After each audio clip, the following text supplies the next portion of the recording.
Convido os irmãos a abrir a palavra em Gálatas, capítulo 1, verso 4. Vamos examinar 4, 5 e 6 e 7. Vamos ler juntos. O qual se entregou a si mesmo. É óbvio que nós estamos falando de Jesus Cristo, né? O Senhor, o Salvador, o primogênito dentre muitos, o aprovado, o ressurreto, o ascendido, o glorificado, Cristo Jesus. Estamos falando dele, o qual entregou-se a si mesmo pelos nossos pecados, para nos desarraigar deste mundo perverso, segundo a vontade de nosso Deus e Pai, a quem seja a glória pelos séculos dos séculos. Amém. Então veja bem, irmãos, nossa dívida impagável, o pecado, Ezequiel 18:4, cerrou nós no lago de fogo eternamente. Toda alma que pecar, esta morrerá. Já nascemos em pecado, em iniquidade, somos formados, nascemos, somos pecadores. Não nos tornamos pecadores, nós já nascemos pecadores. Então, pela decisão e realização do nosso Deus e Pai, alguém desceu da glória para pagar a nossa conta e encarnou para que a graça chegasse até nós. Graça quer dizer grana que pagou a minha dívida impagável, grana que pagou a tua dívida impagável. Veja bem, outra coisa, além de ter uma dívida impagável, nós que estávamos perecendo no mundo do pecado, nós não tínhamos conhecimento de que estávamos condenados. Não tínhamos realidade de que estávamos perecendo e iríamos ser condenados eternamente. Então, além de estar numa situação deplorável, nós não tínhamos ciência dessas coisas. Não tínhamos a menor ideia do que estava por vir nas nossas vidas lá, quando estávamos no mundo do pecado, no sistema do mundo que perece e que ali todos, pelos seus delitos, estão condenados. Então, Jesus Cristo, é óbvio que era quem estava dentro de Jesus, era o Espírito do Pai, era o Espírito de Deus que estava ali. E ele foi gerado sem pecado. Então ele era um cordeiro pascal perfeito para redimir para sempre, numa única vez e suficiente vez, né?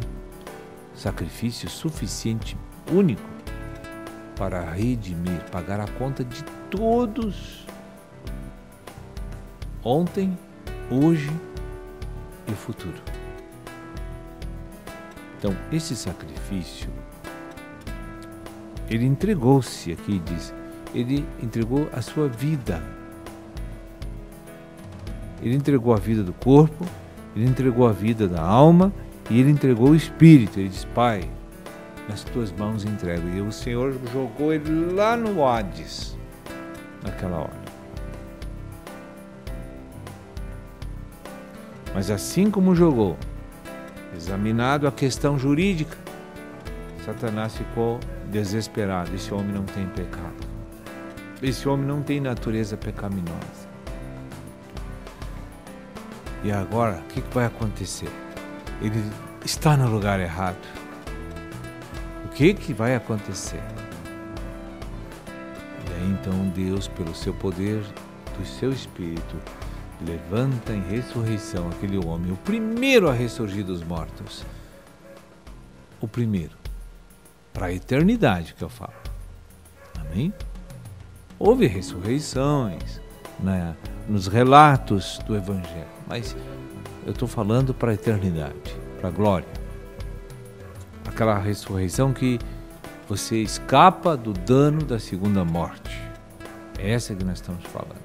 E o Espírito de Deus levantou Jesus daquele lugar. Levantou para sempre. E ele foi o primeiro a ser desfrutado. Sabe que quando Jesus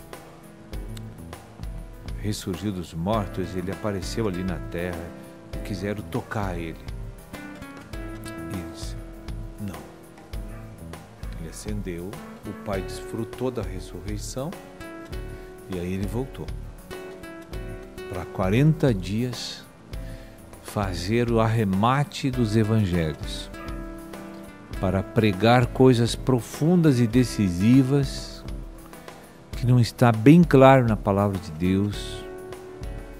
Nesses 40 dias ele falou de muitas coisas concernentes ao reino dos céus.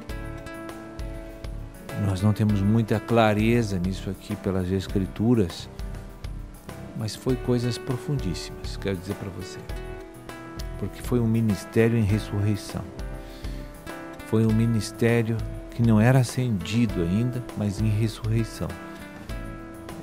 Deve ser uma coisa fantástica, porque no caminho do Emaús, lá no caminho de Emaús, diz que ardia o coração das pessoas que ouviam ele. Eu não tenho a menor ideia desses 40 dias, o que o Senhor fez. Não fica muito claro aqui, só diz que ele pregou coisas concernentes ao reino dos céus. Mas foi o suficiente para colocar 120 pessoas no cenáculo. Com aquela convicção de que o Espírito Santo seria derramado, de que a promessa iria se cumprir. Então, mas aqui diz uma coisa interessante. Ele se entregou a si mesmo para nos dar salvação deste mundo perverso. Não fala do inferno, não fala do lago de fogo. Observem isso. Deste mundo perverso. Na escola do reino, a gente abordou alguns versículos que explicavam isso. E hoje o Senhor me toca para completar, creio que é a completação hoje, de que está bem claro que o Senhor nos desarraigou do mundo do pecado, do mundo perverso, do sistema do mundo. Porque neste local, quem está lá já está no dano da segunda morte, ele vai sofrer o dano. Mas ele não está no inferno, ele também não está no lago de fogo, mas ele está no mundo, mas quem está no mundo vai perecer. Já está condenado. Então, para ele sair do mundo, precisa haver uma graça, que é o pagamento da dívida, para que a justiça de Deus desça, essa graça é a justiça de Deus, desça, e vai lá onde está no mundo o pecador, e o Senhor diz que escolhe ele.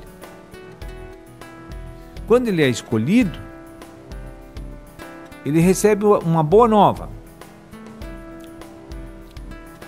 E aí então essa boa nova, ela provoca um outro fator, um acontecimento espiritual. Aquela pessoa então corresponde a Cristo crendo naquela boa nova, manifesta a fé.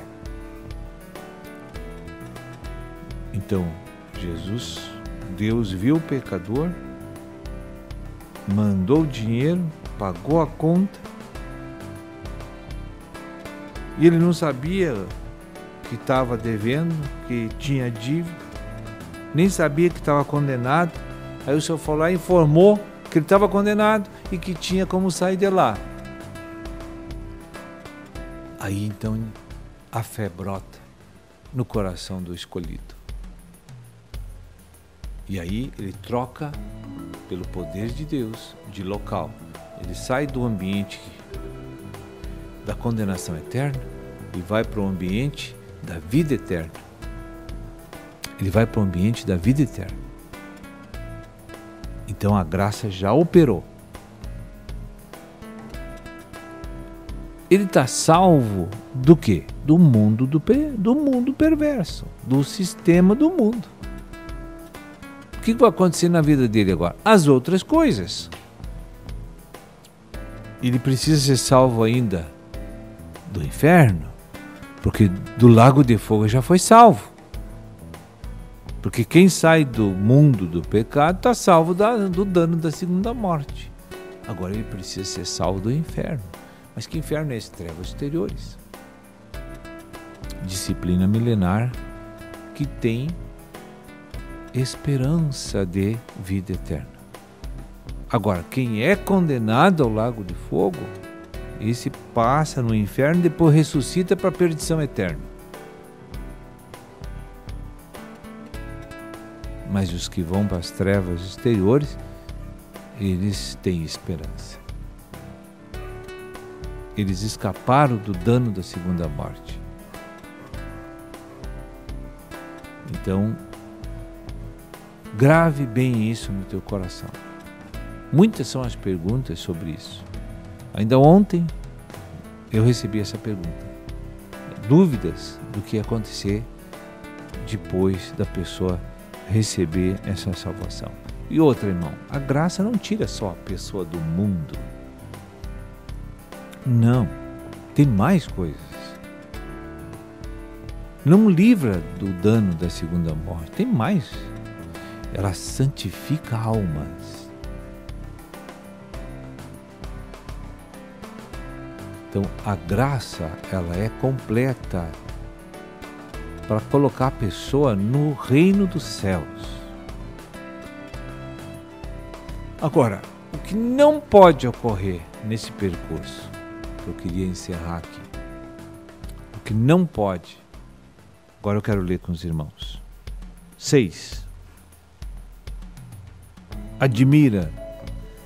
Admira-me que estejais passando tão depressa daquele que vos chamou na graça de Cristo para outro evangelho. Outro evangelho. Na verdade, aqui ele diz que não é outro evangelho, senão que há alguns que vos perturbam e querem perverter o evangelho de Cristo. Então, o que ocorreu aqui? Gente, o diabo, Satanás, ele entrou nos crentes lá. Agora não importa por quem ele entrou, foi Satanás que entrou. Vamos saber o nome, parentesco, quem é, o que ele fez, o que ele faz. Não importa para nós. O que eu quero falar é princípio aqui. Sabe o que ocorreu aqui, irmão, que não pode ocorrer na igreja, nem na tua vida, ninguém aqui? É misturar a graça com a lei. No momento que isso ocorre,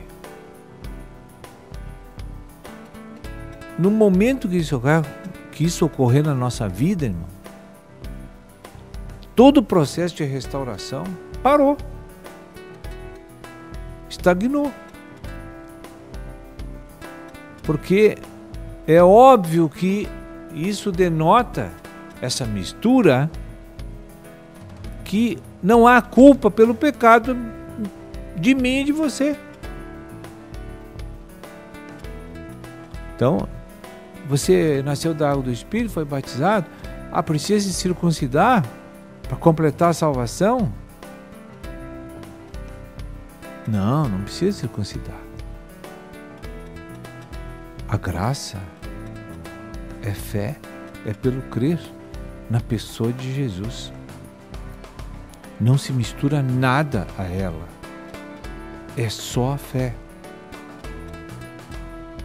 A graça não pode receber a adição de mais nada. É Cristo, a graça é Cristo. Ninguém pode misturar nada a Cristo. Nem Moisés, porque toda a lei que Moisés recebeu é o Cristo. É a graça em outro estado. Mas ela se manifestou e foi revelada quando o Cristo veio. Antes ela era uma lei. Ela era um verbo. Ela era preceitos. E o que a igreja hoje interrompeu o processo? Agora, como Deus vai fazer para entrar num coração e pegar a graça, juntar num canto, pegar a lei, vai tirando. Ah, mas a lei não é a mesma coisa? Cristo não é a graça, a lei não é Cristo? É. Mas isto fica para um próximo capítulo, na escola do reino, essas coisas. E é isso que está impedindo a todos nós aqui na igreja de manifestar a vida do corpo de Cristo. Amém? É bem semelhante ao que aconteceu aos Gálatas aqui. Não é outro evangelho, senão alguns que foram usados pelo diabo para implementar na igreja um estilo de fidelidade a Deus que não existe. Amém? A fidelidade a Deus é fé. A fé produz o comportamento. Se você tiver que adicionar qualquer coisa para mostrar a tua vida cristã, não funciona, é só por fé. Talvez você ganhe coisas para apresentar um comportamento bom na igreja.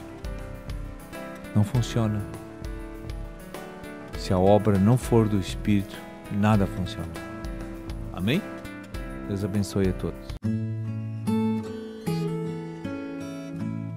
Porque quem sai do mundo do pecado está salvo do dano da segunda morte. Agora ele precisa ser salvo do inferno.